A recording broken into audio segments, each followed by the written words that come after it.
إن الحمد لله نحمده ونستعينه ونؤمن به ونتوكل عليه ونعوذ بالله من شرور أنفسنا ومن سيئات أعمالنا من يهده الله فلا مضل له ومن يضلل فلا هادي له أشهد أن لا إله إلا الله وأشهد أن محمدا عبده ورسوله أرسله بالهدى ودين الحق ليظهره على الدين كله ولو كره المشركون اللهم صل على محمد وعلى آل محمد كما صليت على إبراهيم وعلى آل إبراهيم إنك حميد مجيد أما بعد وإن خير الكلام كلام الله وخير الحديث كتاب الله وخير الهدي هدي محمد صلى الله عليه وسلم وشر الأمور محدثاتها وكل محدثة بدعة وكل بدعة ضلالة أعوذ بالله من الشيطان الرجيم يا أيها الذين آمنوا اتقوا الله حق تقاته ولا تموتن إلا وأنتم مسلمون بسم الله الرحمن الرحيم ولقد نصركم الله ببدر وأنتم أذلة فاتقوا الله لعلكم تشكرون ബഹുമാനരായ സത്യവിശ്വാസികളെ വിശ്വാസികളെ, അള്ളാഹുവിനെ സൂക്ഷിച്ചുകൊണ്ട് അവൻ്റെ വിധിവിലക്കുകൾ ജീവിതത്തിൻ്റെ എല്ലാ മേഖലയിലും എല്ലാ സന്ദർഭത്തിലും പാലിച്ചുകൊണ്ട് ജീവിക്കണമെന്ന് ഏവരെയും ഓർമ്മപ്പെടുത്തുകയാണ്, വസിയത്ത് ചെയ്യുകയാണ്. അൽഹംദുലില്ലാഹ്, അള്ളാഹുവിൻ്റെ അതിമഹത്തായ അനുഗ്രഹത്താൽ വിശുദ്ധ റമദാനിൻ്റെ പകുതി നമ്മൾ പിന്നിട്ടിരിക്കുകയാണ്. അള്ളാഹു ഇത്രയും ദിവസത്തെ നമ്മുടെ നമസ്കാരം, നോമ്പ്, അതുപോലെ വിശുദ്ധ ഖുർആനിൻ്റെ പാരായണം, ദാനധർമ്മങ്ങൾ എല്ലാം സ്വീകരിച്ചുകൊണ്ട് തക്കതായ പ്രതിഫലം നൽകി അനുഗ്രഹിക്കുമാറാകട്ടെ. ഈ പകുതി പിന്നിടുമ്പോൾ നമ്മുടെ ഈ പകുതിയിൽ എന്താണ് റമദാനിൽ സംഭവിച്ചത് നമ്മുടെ ജീവിതത്തിൽ എന്നത് എല്ലാവരും ഒന്ന് വിലയിരുത്തുക. എന്തെങ്കിലും കുറവുകളുണ്ട് എങ്കിൽ അത് നികത്താൻ ഇനിയുള്ള ദിവസങ്ങളിൽ നമ്മൾ പ്രത്യേകം ശ്രദ്ധിക്കുകയും ചെയ്യണം. അതോടൊപ്പം പരസ്പരം നമ്മൾ പ്രാർത്ഥിക്കണം. എല്ലാവർക്കും വേണ്ടി, നമുക്ക് വേണ്ടി പ്രാർത്ഥിക്കണം, കുടുംബങ്ങൾക്ക് വേണ്ടി പ്രാർത്ഥിക്കണം, മരണപ്പെട്ടു പോയവർക്ക് വേണ്ടി പ്രാർത്ഥിക്കണം, അതുപോലെ നമ്മുടെ നാടിന് വേണ്ടി പ്രാർത്ഥിക്കണം, രോഗികൾക്ക് വേണ്ടി. അതോടൊപ്പം തന്നെ നമുക്കറിയാം, ഇന്ന് പശ്ചിമേഷ്യയിൽ യുദ്ധം കൊടുമ്പിരിക്കൊണ്ടിരിക്കുകയാണ്. യുദ്ധത്തിൽ ആര് വിജയിച്ചാലും അവിടെ പലപ്പോഴും പരാജയപ്പെടാറുള്ളത് ചെറിയ കുഞ്ഞുങ്ങളാണ് എന്നത് നമുക്കെല്ലാവർക്കും അറിയാവുന്ന കാര്യമാണ്. പശ്ചിമേഷ്യയെ സമാധാനത്തിലേക്ക് നയിക്കാൻ നമ്മൾ പ്രാർത്ഥിക്കണം. അള്ളാഹു അവർക്ക് നിർഭയത്വം നൽകി അനുഗ്രഹിക്കുമാറാകട്ടെ. ഗൾഫ് മേഖലയിലെ നമ്മുടെ സഹോദരങ്ങൾക്ക് നിർഭയത്വവും സമാധാനവും സ്വസ്ഥതയും നൽകുമാറാകട്ടെ. വിശുദ്ധ റമദാനിലെ 17ാമത്തെ രാവ് എന്ന് പറയുന്നത് മുസ്ലിം ഉമ്മത്തിൻ്റെ ആദർശ പോരാട്ടത്തിൻ്റെ ഒരു സ്മരണ പുതുക്കൽ കൂടിയാണ്. അതാണ്, ആ രാവിലേക്കാണ് നമ്മൾ കടന്നുപോയിക്കൊണ്ടിരിക്കുന്നത്. ആ 17ാമത്തെ രാവിൽ സംഭവിച്ചത് മറ്റൊന്നുമല്ല, ബദർ യുദ്ധമാണ്. അത് റമദാനിലെ ഏറ്റവും ശ്രദ്ധേയമായ ഒരു ആദർശ പോരാട്ടമാണ്. വിജയത്തിന് വേണ്ടത് ഭൗതിക ശക്തിയല്ല, മറിച്ച് അള്ളാഹുവിലുള്ള അചഞ്ചലമായ വിശ്വാസമാണ് വ്യക്തിയുടെയും കുടുംബത്തിൻ്റെയും സമൂഹത്തിൻ്റെയും ഉമ്മത്തിൻ്റെ ഒട്ടാകെയും വിജയത്തിൻ്റെ ആധാരശിലകൾ എന്നതാണ് യഥാർത്ഥത്തിൽ ഈ ബദറിൻ്റെ പാഠമായി നമ്മൾ ഉൾക്കൊള്ളേണ്ടത്. ന്യൂനതയില്ലാത്ത പക്ഷമാണ് അള്ളാഹുവിൻ്റെ സഹായത്തിന് അർഹരാവുക എന്നതാണ് ആ ഒരു ബദർ യുദ്ധം നമ്മെ ബോധ്യപ്പെടുത്തുന്നത്. 300 ചില്ലാനം ആളുകൾ മാത്രമാണ് ബദറിൽ വിശ്വാസികളുടെ ഭാഗത്തു നിന്നുണ്ടായിരുന്നത്. അവർ ആയിരക്കണക്കിന് ആളുകളോടാണ് അതിജയിച്ചത്. കമ്മിൻ ഫിഅത്തിൻ ഖലീല ഗലബത് ഫിഅതൻ കസീറ എന്ന് പറഞ്ഞത്. എത്ര ചെറു സംഘങ്ങളാണ് വലിയ വലിയ സംഘങ്ങളെ അതിജീവിച്ചിട്ടുള്ളത് എന്ന് വിശുദ്ധ ഖുർആൻ പറയുന്നുണ്ട്. എന്നാൽ അടുത്ത പ്രാവശ്യം നടന്ന ഉഹദ് യുദ്ധത്തിൽ മുസ്ലിമീങ്ങൾ കൂടുതലായിരുന്നു. പക്ഷെ കൂടുതലായിട്ടും അതിൽ പരാജയമാണ് ഉണ്ടായത്. അവ എണ്ണക്കുറവോ എണ്ണ കൂടുതലോ എന്നതല്ല വിഷയം. ന്യൂനപക്ഷം എന്നതല്ല വിശ്വാസികളെ സംബന്ധിച്ചിടത്തോളം വലിയ ആധിയായിട്ടുള്ളത്. ന്യൂനതയില്ലാത്ത പക്ഷമാവുക എന്നതാണ്. അവർക്കാണ് അള്ളാഹുവിൻ്റെ സഹായം ഉണ്ടാവുക എന്നതാണ് ബദറിൻ്റെ ഏറ്റവും വലിയ ഒരു പ്രത്യേകത, സവിശേഷത, പാഠം എന്ന് പറയുന്നത്. വിശുദ്ധ ഖുർആൻ പറഞ്ഞു, വലഖദ് നസറകുമുല്ലാഹു ബിബദരിൻ, നിശ്ചയമായും അള്ളാഹു ബദറിൽ നിങ്ങളെ സഹായിക്കുക തന്നെ ചെയ്തു. എപ്പോ? വഅൻതും അദില്ല, നിങ്ങൾ വളരെ ദുർബലമായി നിൽക്കുന്ന അവസ്ഥയിൽ അള്ളാഹു നിങ്ങളെ ബദറിൽ സഹായിക്കുക തന്നെ ചെയ്തു. അതുകൊണ്ട് ഫത്തഖുല്ലാഹ്, നിങ്ങൾ അള്ളാഹുവിനെ സൂക്ഷിക്കണം. ലഅല്ലക്കും തഷ്കുറൂൻ, നിങ്ങൾ നന്ദിയുള്ളവരായേക്കാം എന്നാണ് വിശുദ്ധ ഖുർആൻ ഓർമ്മപ്പെടുത്തുന്നത്. അതുകൊണ്ട് സത്യവിശ്വാസികളായ നമ്മൾ ശ്രദ്ധിക്കേണ്ട ഒരു കാര്യം, ഈ ഒരു ബദറിന്റെ സ്മരണ നിലനിൽക്കുന്ന ഈ റമളാനിന്റെ പകുതിയിൽ നമ്മിൽ നിന്ന് സംഭവിക്കാൻ പാടില്ലാത്തതുണ്ട്. അതെന്താന്ന് ചോദിച്ചാൽ, ഇന്ന് നമ്മളെ മുസ്ലിം സമുദായത്തിൽ ഉണ്ടായിക്കൊണ്ടിരിക്കുന്ന ഒരു സംഗതി, ഈ റമളാനിന് ഈ ഒരു ബദർ ദിനവുമായി ബന്ധപ്പെട്ട ദിവസങ്ങൾ വന്നു കഴിഞ്ഞാൽ പിന്നെ യാ ബദരീങ്ങളെ കാവൽ നിൽക്കണേ, അതേപോലെ യാ ബദരീങ്ങളെ എന്നെ തുണക്കണേ എന്ന് പറഞ്ഞ് പ്രാർത്ഥന അങ്ങോട്ട് പാളം തെറ്റുന്നതാണ്. അതുവരെ അള്ളാഹുവിനോട് പ്രാർത്ഥിച്ച ആളുകളൊക്കെ പിന്നെ ഇതിന്റെ പകുതിയാകുമ്പോൾ ആ ഒരു സമയം കൊണ്ട് വരുമ്പോൾ പിന്നെ എല്ലാ കാര്യങ്ങളും ബദരീങ്ങളെ നേരിട്ട് വിളിച്ചുകൊണ്ട് പറയുന്ന ഒരു സ്വഭാവം നമ്മുടെ സമുദായത്തിൽ ഇന്ന് വ്യാപകമാണ്. ഇനി ഇങ്ങനെ അങ്ങാടിയിലൂടെയൊക്കെ യാത്ര ചെയ്യുമ്പോൾ കാണാൻ പറ്റും, ദീർഘമായ വരി നിൽക്കുന്ന ആളുകളെ കാണാൻ പറ്റും. അതായത് വലിയ ബക്കറ്റും കൊട്ടയൊക്കെ പിടിച്ച് അതിന്റെ നേർച്ചച്ചോറിന് വേണ്ടി വരി നിൽക്കുകയാണ്. നേർച്ചകൾ എന്ന് പറയുന്ന അള്ളാഹുവിന് വേണ്ടി മാത്രമേ അർപ്പിക്കാൻ പാടുള്ളൂ. ബദരീങ്ങളുടെ പേരിൽ ഒരിക്കലും നേർച്ച പാടില്ലാത്തതാണ്. പക്ഷേ ഈ വിശുദ്ധ റമദാനിലാണ് ആ ഒരു അബദ്ധം നമ്മുടെ പല ആളുകളും ചെയ്തുകൊണ്ടിരിക്കുന്നത്. അതുകൊണ്ട് ഒരിക്കലും ആ രീതിയിലേക്ക് പോകരുത്. ബദർ എന്ന് പറയുന്നത് തൗഹീദിന്റെ വിളംബരമായിരുന്നു എന്നുള്ളത് മനസ്സിലാക്കണം. വമൻ അളല്ലു മിമ്മൻ യദ്ഉ മിൻ ദൂനില്ലാഹി മൻ ലാ യസ്തജീബു ലഹു. അല്ലാഹു വിശുദ്ധ ഖുർആനിലൂടെ പറയാണ്, വമൻ അളൽ, ആരുണ്ട് അക്രമിയായിട്ട്, മിമ്മൻ ആരെക്കാളും, യദ്ഉ മിൻ ദൂനില്ലാഹി മൻ ലാ യസ്തജീബു ലഹു ഇലാ യൗമിൽ ഖിയാമ, ഖിയാമത്ത് നാൾ വരെയും ഉത്തരം കിട്ടാത്ത ആളുകളോട് വിളിച്ചു പ്രാർത്ഥിക്കുന്നവരെക്കാൾ അക്രമികളായിട്ട് ആരുണ്ട്, പഴച്ചവരായിട്ട് ആരുണ്ട് എന്നാണ് വിശുദ്ധ ഖുർആൻ ചോദിക്കുന്നത്. അവരാകട്ടെ ഹും അൻ ദുആഇഹിം ഗാഫിലൂൻ, നിങ്ങൾ പ്രാർത്ഥിക്കുന്ന കാര്യത്തിൽ അവർ അശ്രദ്ധരാണ് താനും, അവർക്ക് ഇത് കേൾക്കാനോ ഉത്തരം ചെയ്യാനോ ഒന്നും കഴിയില്ല. അപ്പോൾ ബദരീങ്ങൾ ഒരിക്കലും നമ്മുടെ പ്രാർത്ഥന കേൾക്കൂല, അവരോട് പ്രാർത്ഥിക്കാനും പാടില്ല എന്ന് നമ്മൾ പറയേണ്ടതുണ്ട്. റസൂലുള്ളാഹി സ്വല്ലല്ലാഹു അലൈഹി വസല്ലം പറഞ്ഞു, ഇദാ സഅൽത ഫസ്അലില്ലാഹ് വഇദാ ഇസ്തഅൻത ഫസ്തഇൻ ബില്ലാഹ്, നീ ചോദിക്കുന്നുവെങ്കിൽ അള്ളാഹുവിനോട് ചോദിക്കുക, നീ സഹായം തേടുന്നുവെങ്കിൽ അത് അള്ളാഹുവിനോട് സഹായം തേടുക എന്നതാണ്. അതുകൊണ്ട് ഈ ദിനത്തിൽ നമ്മൾ ഒരിക്കലും പ്രാർത്ഥന വഴി തെറ്റിപ്പോകരുത്. അത് അവര് ബഹുമാനപ്പെട്ടവരല്ലേ, ആദരവായവരല്ലേ ആണ്, ആർക്കാ തർക്കമുള്ളത്? ബദരീങ്ങളെ സ്നേഹിക്കാത്തവൻ മുസ്ലിം അല്ല, മുഅ്മിനല്ല, അത് ഉറപ്പിച്ച് നമ്മൾ വിശ്വസിക്കണം. പക്ഷെ ആ സ്നേഹം എന്ന് പറയുന്നത്, ബദറിൽ അവർ ഏറ്റുമുട്ടിയത് ശിർക്കിനോടാണ്, ബദറിൽ അവർ പോരാടിയത് ആ തൗഹീദിന് വേണ്ടിയാണ്. അതുകൊണ്ട് അവരോടുള്ള സ്നേഹം എന്ന് പറഞ്ഞാൽ അല്ലാഹുവിനോട് മാത്രം വിളിച്ചു പ്രാർത്ഥിച്ചുകൊണ്ട് അവരെ ഇത്തിബാഅ് ചെയ്യുക എന്നതാണ് ബദരീങ്ങളോടുള്ള സ്നേഹം എന്ന് പറയുന്നത്. അതുകൊണ്ട് ഈ ദിനങ്ങളിൽ നമ്മൾ ബദർ മൗലിദല്ല, ബദരീങ്ങൾക്ക് ശക്തി നൽകിയ വിശുദ്ധ ഖുർആനാണ് ഈ പുണ്യ റമദാനിൽ നമ്മൾ കയ്യിലെടുക്കേണ്ടത്. ഈ ദിവസങ്ങളിൽ ബദരീങ്ങളുടെ പേരിലല്ല, അള്ളാഹുവിന്റെ പേരിലാണ് നമ്മുടെ നേർച്ച വഴിപാടുകളെല്ലാം നടക്കേണ്ടത്. അതല്ലാതെ ഈ ഒരു ട്രാക്ക് ഒരു കാരണവശാലും തെറ്റാൻ പാടില്ല. ബദറിന്റെ മറ്റൊരു പാഠം എന്ന് പറയുന്നത്, അത് സത്യാസത്യ വിവേചനത്തിന്റെ ഒരു സന്ദർഭമായിരുന്നു എന്നതാണ്. അതിനെക്കുറിച്ച് ഖുർആൻ പറഞ്ഞ പ്രയോഗം നോക്കൂ നിങ്ങൾ, യൗമൽ ഫുർഖാനി യൗമൽ തഖൽ ജംആൻ വല്ലാഹു അലാ കുല്ലി ഷൈഇൻ ഖദീർ. അത് ഫുർഖാനിന്റെ ദിവസമാണ്. എന്താ ഫുർഖാൻ എന്ന് പറഞ്ഞാല്? സത്യവും അസത്യവും വേർതിരിച്ച് വ്യക്തമാക്കുന്നതിനാണ് എന്ത് പറയാ, ഫുർഖാൻ, സത്യാസത്യ വിവേചനത്തിന്റെ ഗ്രന്ഥം എന്ന് വിശുദ്ധ ഖുർആനെ പറ്റി പറയുന്നുണ്ട്. അതേപോലെ ആ രണ്ടു സംഘങ്ങൾ ഒരുമിച്ച് കൂടിയ ദിവസം അഥവാ ആ ബദറിന്റെ ദിനം, അത് ഫുർഖാനിന്റെ, സത്യവും അസത്യവും വേർതിരിച്ച ദിവസമാകുന്നു എന്നതാണ് വിശുദ്ധ ഖുർആൻ ഓർമ്മപ്പെടുത്തുന്നത്. ഈ വേർതിരിക്കൽ ത്യാഗം, ബ്ലാക്ക് ആൻഡ് വൈറ്റ് ആയിട്ട് കാര്യങ്ങൾ പറയാൻ ആർക്കും കഴിയും. അതിന്റെ ഇടയിലുണ്ടാവും ഒരു ഗ്രേസ് മേഖലകൾ ഉണ്ടാവും, അവ്യക്തമായ സ്ഥലങ്ങൾ ഉണ്ടാവും. ആ അവ്യക്തമായതിൽ നിന്ന് വ്യക്തമായതിനെ വേർതിരിച്ചെടുത്ത് ജനങ്ങൾക്ക് പഠിപ്പിച്ചു കൊടുക്കുക എന്നതാണ് ത്യാഗമുള്ള ജോലി. അവർ രണ്ടു കൂട്ടരും പ്രാർത്ഥിച്ചിരുന്നു ബദറിൽ. അള്ളാഹുവിന്റെ റസൂല് പ്രാർത്ഥിക്കുന്നുണ്ട്, ആരോട്? അള്ളാഹിനോട് പ്രാർത്ഥിക്കുന്നുണ്ട്. അതുപോലെ അബൂജഹലും കൂട്ടരും അള്ളാഹിനോട് പ്രാർത്ഥിക്കുന്നുണ്ട്. അത് രണ്ടും ബ്ലാക്ക് ആൻഡ് വൈറ്റ് ആണ്, അത് രണ്ടു കൂട്ടർക്കും പറയാം. പക്ഷെ തകരാറെന്താ, ആശയക്കുഴപ്പം എന്താ?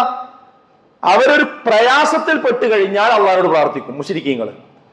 അവർ കടലിൽ കുടുങ്ങിയാൽ അള്ളാഹിനോട് പ്രാർത്ഥിക്കും. അവിടുന്ന് രക്ഷപ്പെട്ടാലോ അല്ലാത്തവരോട് പ്രാർത്ഥിക്കും. അവർ അള്ളാഹുവിൽ ശിർക്ക് പങ്കു ചേർക്കും.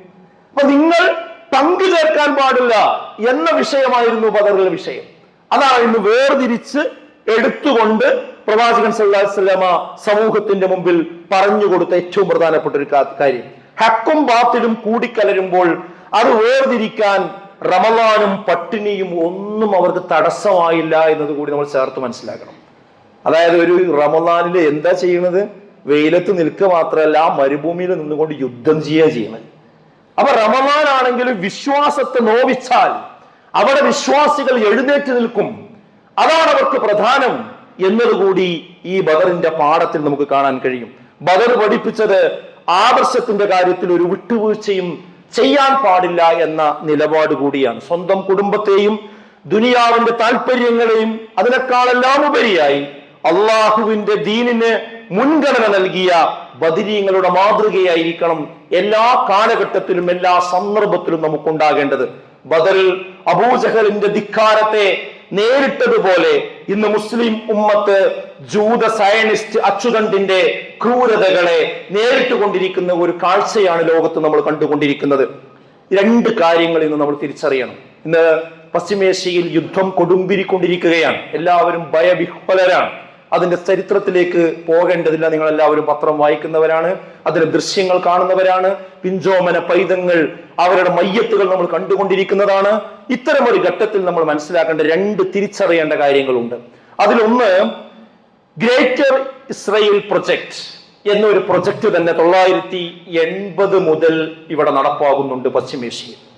ആ പ്രൊജക്ടിന്റെ ആഴവും പരപ്പും എന്ത് എന്ന് മനസ്സിലാക്കിക്കൊണ്ടായിരിക്കണം ഇത്തരം വിഷയങ്ങളെ നമ്മൾ അപഗ്രഥിക്കേണ്ടത്. എന്താണ് ആ പ്രൊജക്ട്? നൈൽ നദി മുതൽ യൂഫ്രട്ടീസ് നദി വരെയുള്ള വിശാലമായ അറബ് രാജ്യങ്ങൾ കൈക്കലാക്കി ഇസ്രയേലിന്റെ ഇപ്പോഴുള്ള ആ രാജ്യത്തെ വികസിപ്പിക്കുക എന്നതാണ് ഈ ഗ്രേറ്റ് ഇസ്രയേൽ പ്രൊജക്ട് എന്നതിലൂടെ അവർ ഉദ്ദേശിക്കുന്നത്. ഇതിനായി അറബ് രാജ്യങ്ങളെ ആഭ്യന്തരമായി ഭിന്നിപ്പിക്കുകയും ശിഥിലീകരിക്കുകയും ചെയ്യുക എന്ന ഒരു പ്രത്യേകമായ ഓർഡർഡ് യുനോൺ പ്ലാൻ എന്നൊരു പ്ലാന് തന്നെ ഈ 980-കളിൽ രൂപപ്പെട്ടു വന്നിട്ടുണ്ട്.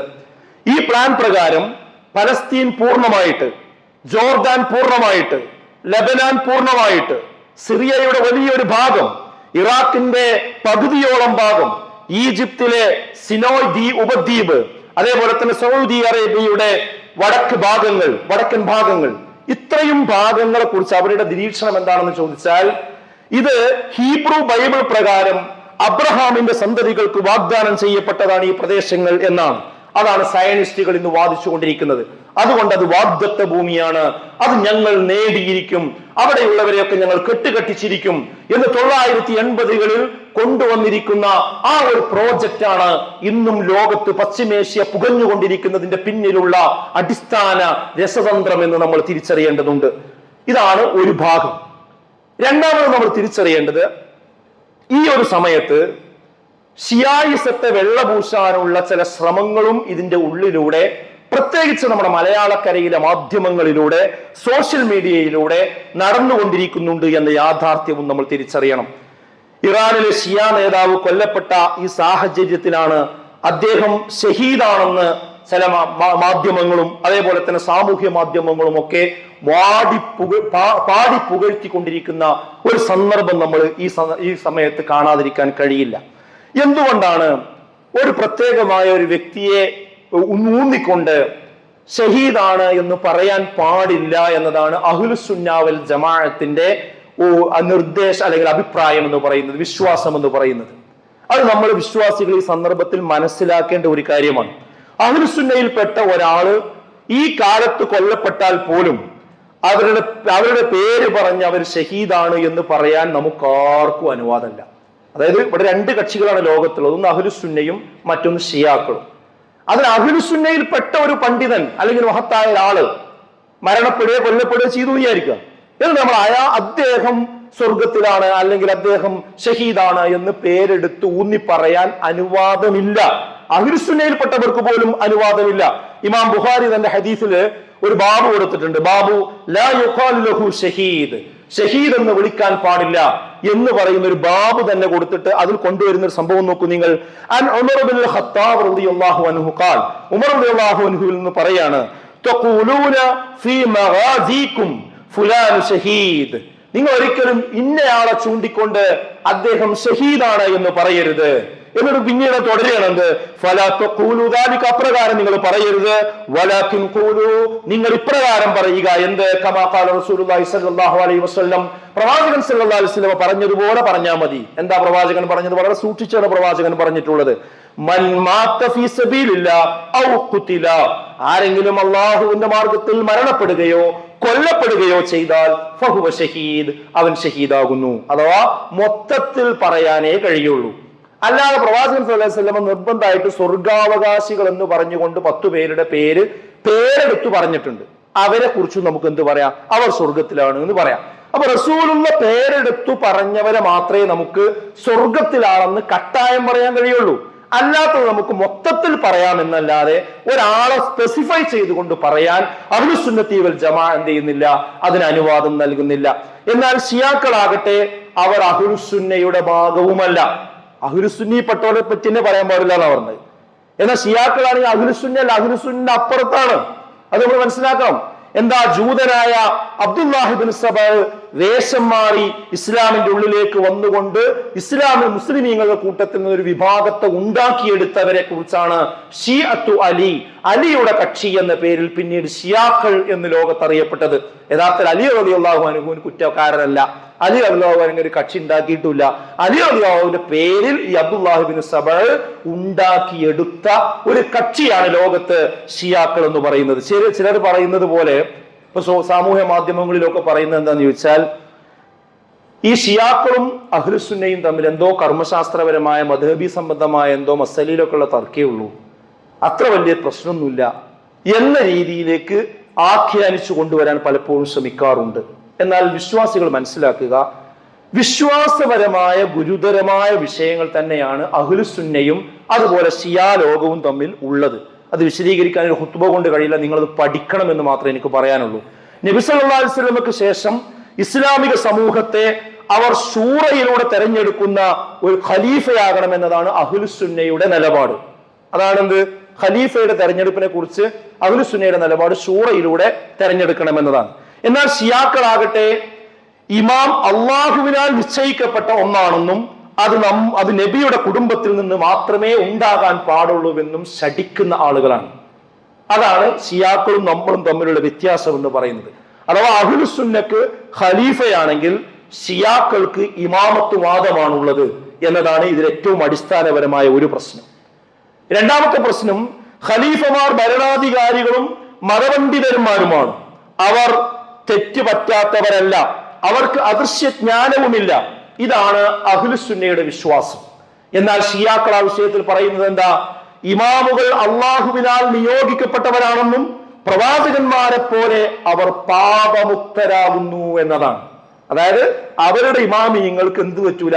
തെറ്റ് പറ്റൂല. അവർ പറയുന്നതൊക്കെ ശരിയായിരിക്കും, അവർ പ്രവാചകന്മാരെ പോലെയാണ് എന്ന വാദമാണ് അവർ പറയുന്നത്. വരാനിരിക്കുന്ന 12ാമത്തെ ഇമാം മഹ്ദി, അവരുടെ ഭാഷയിൽ പറഞ്ഞാൽ ഇമാം മഹ്ദി അദൃശ്യനായി ഇപ്പോഴും ഈ ലോകത്ത് ജീവിച്ചു കൊണ്ടിരിക്കുന്നു എന്നാണ് ഇവരുടെ വിശ്വാസം. അതാണ് ഇസ്നാ അശരി എന്ന് പറയുന്ന ഒരു വിഭാഗം തന്നെ ഷിയാക്കളിൽ ഉണ്ടായിട്ടുള്ളത്. മൂന്നാമത്തെ ഇവരുടെ പ്രശ്നം എന്ന് പറയുന്നത്, നബി സല്ലല്ലാഹു അലൈഹി വസല്ലമയുടെ എല്ലാ സ്വഹാബികളെയും അവർ അഹ്ലുസുന്ന നീതിമാന്മാരാണെന്നും അവരെ ബഹുമാനിക്കണമെന്നുമാണ് അഹ്ലുസുന്നത്തിന്റെ വിശ്വാസം. അതായത് പ്രവാചകൻ സല്ലല്ലാഹു അലൈഹി വസല്ലമക്ക് ശേഷമുള്ള അബൂബക്കർ റളിയല്ലാഹു ആകട്ടെ, ഉമർ റളിയല്ലാഹു ആകട്ടെ, ഉസ്മാൻ റളിയല്ലാഹു അൻഹു ആകട്ടെ, ഇവരെയൊക്കെ എല്ലാവരും ഒരേപോലെ കണ്ട് ബഹുമാനിക്കണം എന്നാണ് അഹ്ലുസുന്നയുടെ വാദം. എന്നാൽ ആ വിഷയത്തിൽ ഷിയാക്കളുടെ വാദം എന്താ?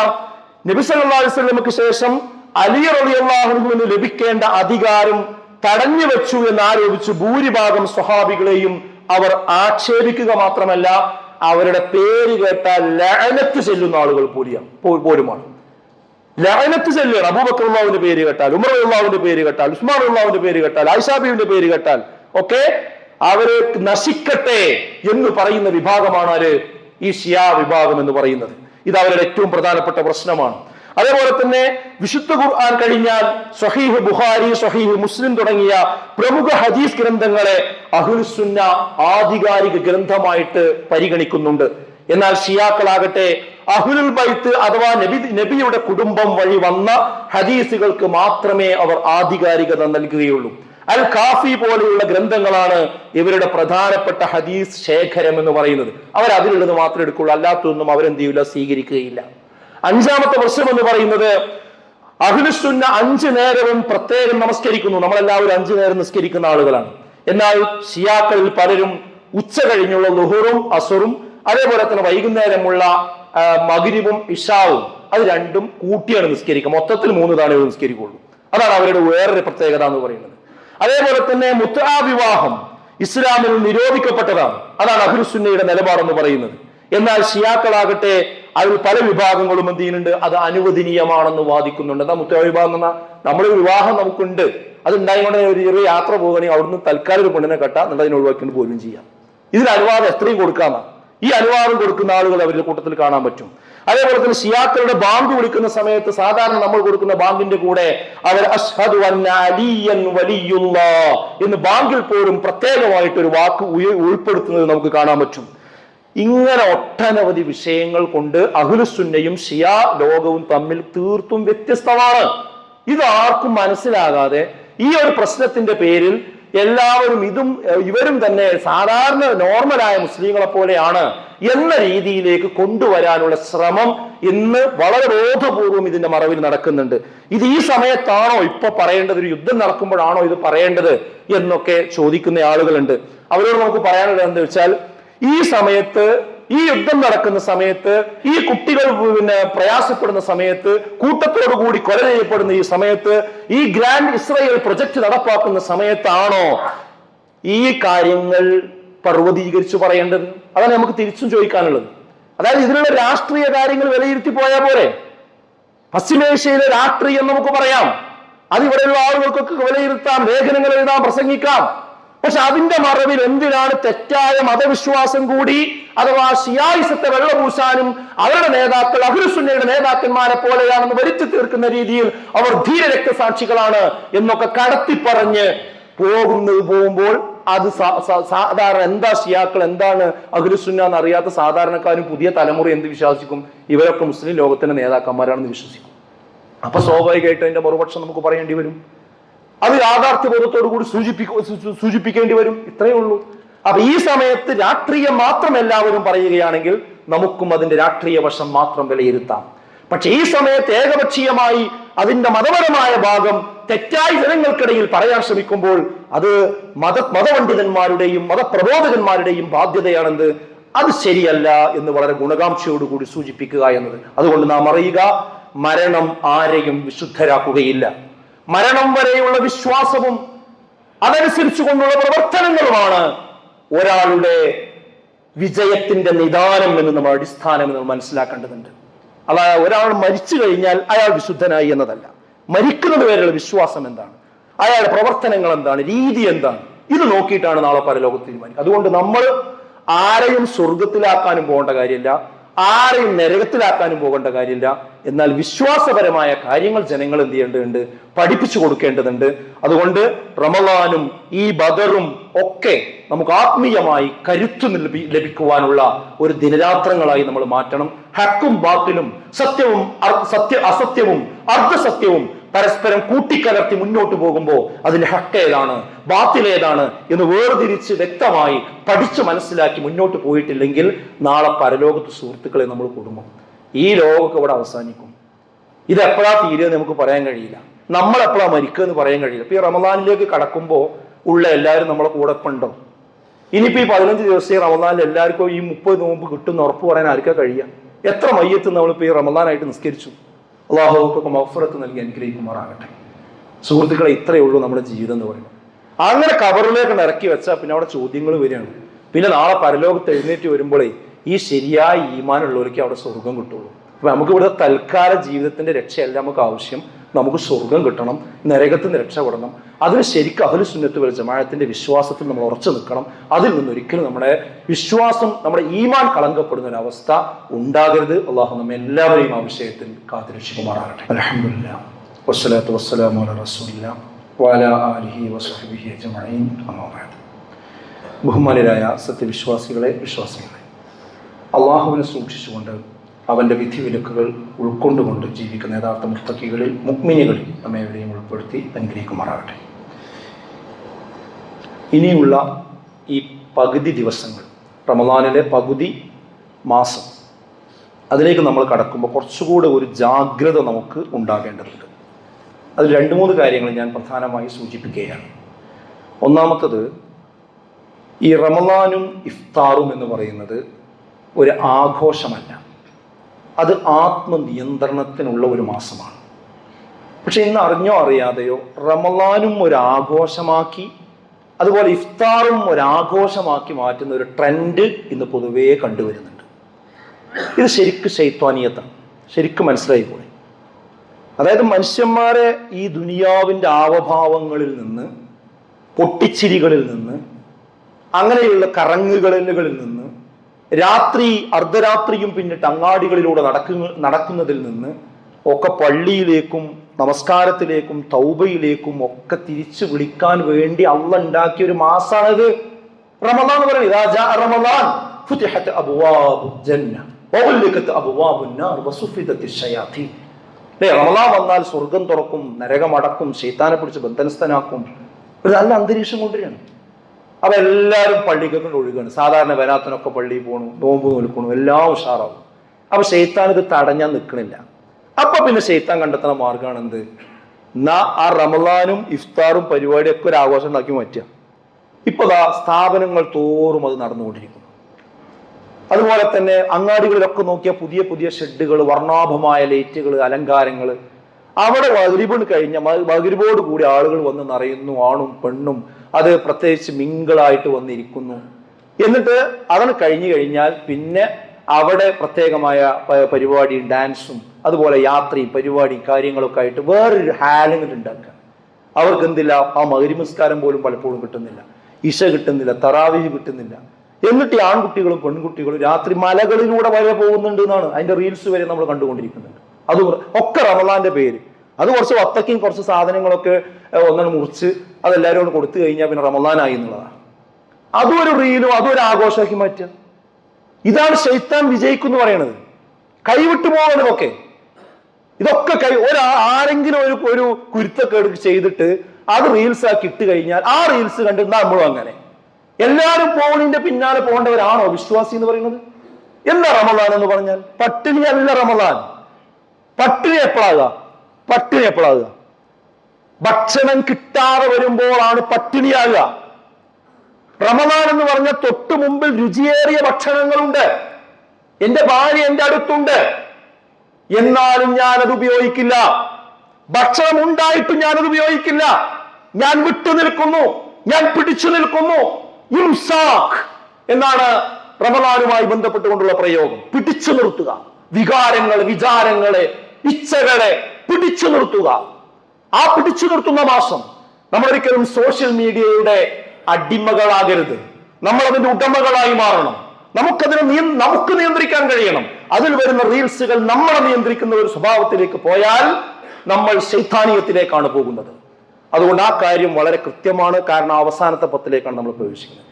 ഏറ്റവും പ്രധാനപ്പെട്ട ഒറ്റയിട്ട രാവുകളിലേക്കാണ് ഇൻഷാ അല്ലാഹ് 2-3 ദിവസം കൂടി കഴിഞ്ഞാൽ നമ്മൾ കടക്കാൻ പോകുന്നത്. ഈ സമയത്ത് ഇങ്ങനത്തെ ആഘോഷങ്ങളിലേക്ക് പോയിട്ട് ഉള്ള ഈ ഇഖ്ലാസും ഈ നോമ്പിന്റെ ബർക്കത്തും നമ്മൾ ഒരിക്കലും തന്നെ കളയരുത് സുഹൃത്തുക്കളെ. റസൂലുള്ളാഹി സ്വല്ലല്ലാഹു അലൈഹി വസല്ലം പറഞ്ഞത് എന്താ?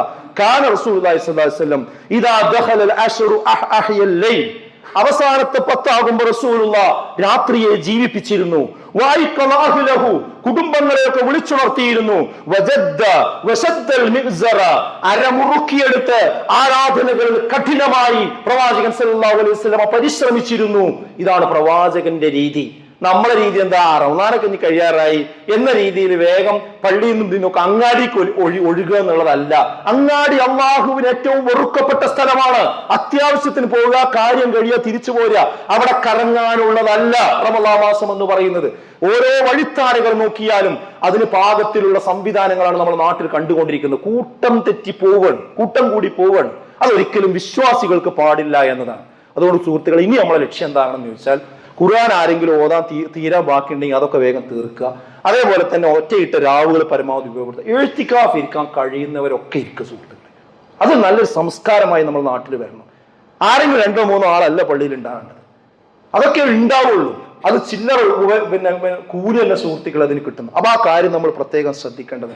പെരുന്നാളിന്റെ ഡ്രസ്സുകളൊക്കെ ആ ഒറ്റയിട്ട് രാവിലേക്ക് കടക്കണിന് മുമ്പ് തന്നെ എടുക്കുക. ഞാൻ ഒറ്റയിട്ട് രാവിലേക്ക് കടന്നാൽ ആ സമയത്താവും എല്ലാ അങ്ങാടിയിലും ഭയങ്കര തിരക്ക്. എന്തിനാ ആ സമയത്ത് പോയി തിരക്കുണ്ടാക്കേണ്ട കാര്യം? അതൊക്കെ നേരത്തെ തന്നെ അങ്ങനത്തെ കാര്യങ്ങൾ ഒതുക്കി ഈ അവസാനത്തെ 10 ദിവസം നമ്മൾ ശരിക്കും അള്ളാഹുവിന് കൊടുക്കാൻ, പശ്ചാത്തപിക്കാൻ, പ്രാർത്ഥിക്കാൻ, എന്ന പ്രാർത്ഥനയായിരുന്നു റസൂലുള്ളാഹി സ്വല്ലല്ലാഹു അലൈഹി വസല്ലം അവസാന 10 പ്രാർത്ഥിക്കാൻ വേണ്ടി പഠിപ്പിച്ചിട്ടുള്ളത്. ആ പ്രാർത്ഥന നമ്മൾ പഠിപ്പിക്കുകയും ചെയ്യാം. അതുപോലെ നമ്മുടെ ഇപ്പൊ നമ്മൾ പല കലക്ഷനുകളും കൊടുത്തുകൊണ്ടിരിക്കുന്നുണ്ട്. നമ്മുടെ ജാമിയ അൽ ഹിന്ദിന്റെ, ഈ സ്ഥാപനത്തിന്റെ, അതുപോലെ നമ്മുടെ ദഅവ ഫണ്ടിന്റെ ഇതൊക്കെ പൂർത്തിയാക്കാത്തവരുണ്ടെങ്കിൽ സുഹൃത്തുക്കൾ അതൊക്കെ പൂർത്തിയാക്കുക. അതേപോലെ തന്നെ സക്കാത്തിന്റെ വിഹിതം ഇനിയും കൊടുക്കാത്തവരുണ്ടെങ്കിൽ ആ സക്കാത്ത് വേഗം കൊടുക്കുക. അതൊരിക്കലും പോക്കറ്റിൽ വെക്കരുത്. അത് പോക്കറ്റിൽ വെച്ചാൽ ബാക്കിയുള്ള കാശും കൂടിയാണ് മലിനമായി പോകും. അതുണ്ടാകുക. സക്കാത്തിന്റെ മുതൽ കലർന്ന സ്വത്ത് അതെന്താണ്, അതൊരിക്കലും നമുക്ക് ഉപയോഗിക്കാൻ പറ്റില്ല. അതുകൊണ്ട് നമ്മുടെ കുട്ടികൾക്ക് ഭക്ഷണം വാങ്ങി കൊടുക്കാൻ പറ്റില്ല. അതുകൊണ്ട് സക്കാത്തിന്റെ വിഹിതങ്ങൾ വേഗം കൊടുക്കുക. അതുപോലെ യുവാക്കളോട് എനിക്ക് പറയാനുള്ളത്, ഈ റമദാൻ മാസത്തിൽ എന്തെങ്കിലും നമ്മുടെ ജീവിതത്തിൽ വല്ല ദുശ്ശീലം ഉണ്ടെങ്കിൽ അത് മാറ്റാൻ പറ്റിയ മാസ സുഹൃത്തുക്കളെ. അതിലെന്താണ് യുവാക്കൾ ഇന്ന് നേരിട്ടുകൊണ്ടിരിക്കുന്ന പ്രശ്നങ്ങൾ എന്ന് മനസ്സിലാക്കണം. അതിന് പ്രത്യേകമായ പഠന പരിപാടികൾ നടക്കുന്നുണ്ട്.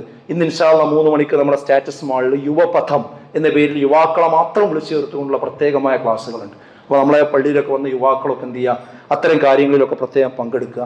അതേപോലെ തന്നെ ഞായറാഴ്ച തോറും കൂടെ നടന്നുകൊണ്ടിരിക്കുന്ന ക്ലാസ്സുകൾ ഈ ഇടത്തനാട്ടുകാർ ഒഴുകി വന്നുകൊണ്ടിരിക്കുകയാണ് അങ്ങോട്ട്. അത് വന്നവർക്ക് അതുകൊണ്ടൊരു ഗുണങ്ങളും ഉണ്ട്. പക്ഷെ നമ്മൾ ആ സമയത്ത് വെറുതെ കടന്നുറങ്ങി സമയം കളയരുത്. പരമാവധി ആളുകൾ അതിലൊക്കെ പങ്കെടുക്കുക. അങ്ങനെ വിജ്ഞാനം കൊണ്ടും അള്ളാഹുവിനെ കുറിച്ചുള്ള ദിക്റുകൾ കൊണ്ടും ദുആകൾ കൊണ്ടും ഒക്കെ ഈ വിശുദ്ധ റമദാനിനെ ധന്യമാക്കണം. പ്രത്യേകിച്ച് അവസാനത്തെ 10 അങ്ങനെയുള്ള യഥാർത്ഥ മുത്തക്കികളിൽ, മുഅ്മിനുകളിൽ അള്ളാഹു നമ്മേവരെയും ഉൾപ്പെടുത്തി അനുഗ്രഹിക്കുമാറാകട്ടെ.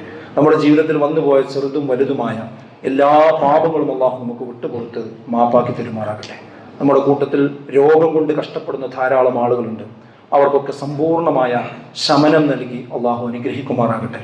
അവരെ പരിചരിച്ചു കൊണ്ടിരിക്കുന്ന ഒരുപാട് ആളുകളുണ്ട്. അവർക്ക് ക്ഷമയും സഹനവും കരുത്തും എല്ലാം നൽകി അള്ളാഹു അനുഗ്രഹിക്കുമാറാകട്ടെ.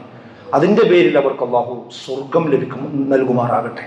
അതുപോലെ നമ്മിൽ നിന്ന് മരണപ്പെട്ടു പോയ നമ്മുടെ മാതാപിതാക്കൾ, അതുപോലെ ബന്ധുമിത്രാദികൾ, അങ്ങനെ ഒരുപാട് ആളുകളുണ്ട്. അവരൊക്കെ ഈ സമയത്ത് റമദാനിൽ ഓർക്കുക. അവരുടെ ഖബറിടം അല്ലാഹു വിശാലമാക്കി കൊടുക്കുമാറാകട്ടെ. ജീവിതത്തിൽ പ്രാരാബ്ധം അനുഭവിക്കുന്ന, പ്രയാസം അനുഭവിക്കുന്ന ധാരാളം ആളുകളുണ്ട്. ഉപജീവനത്തിൽ പ്രയാസപ്പെടുന്ന ആളുകളുണ്ട്. ജോലിയില്ലാതെ ബുദ്ധിമുട്ടുന്ന ആളുകളുണ്ട്. അവർക്കൊക്കെ അല്ലാഹു അവരെ മഈശത്തിൽ ഒരു തുറവി നൽകി അനുഗ്രഹിക്കുമാറാകട്ടെ. ലോകത്ത് ഇന്ന് മുസ്ലിം ലോകത്ത് അനുഭവിച്ചു കൊണ്ടിരിക്കുന്ന എല്ലാവിധ പീഡനങ്ങളും യാതനകളും അവസാനിപ്പിച്ച് നിർഭയത്വമുള്ള സാഹചര്യം പ്രത്യേകിച്ച് പശ്ചിമേഷ്യയിലും വിദേശ രാജ്യങ്ങളിലുമൊക്കെ അള്ളാഹു ഉണ്ടാക്കി കൊടുക്കുമാറാകട്ടെ. അതിൽ മരണപ്പെടുന്നവർക്കൊക്കെ അള്ളാഹു നാളെ സ്വർഗം നൽകി അനുഗ്രഹിക്കുമാറാകട്ടെ. എല്ലാവിധ പ്രയാസങ്ങളിൽ നിന്നും ദുരിതങ്ങളിൽ നിന്നും അള്ളാഹു നമ്മളെ കാത്ത് രക്ഷിക്കുമാറാകട്ടെ. നമ്മുടെ കുടുംബങ്ങളിലും മക്കളിലുമൊക്കെ നമുക്ക് ഹൈറും ബറക്കത്തും നൽകി അനുഗ്രഹിക്കുമാറാകട്ടെ.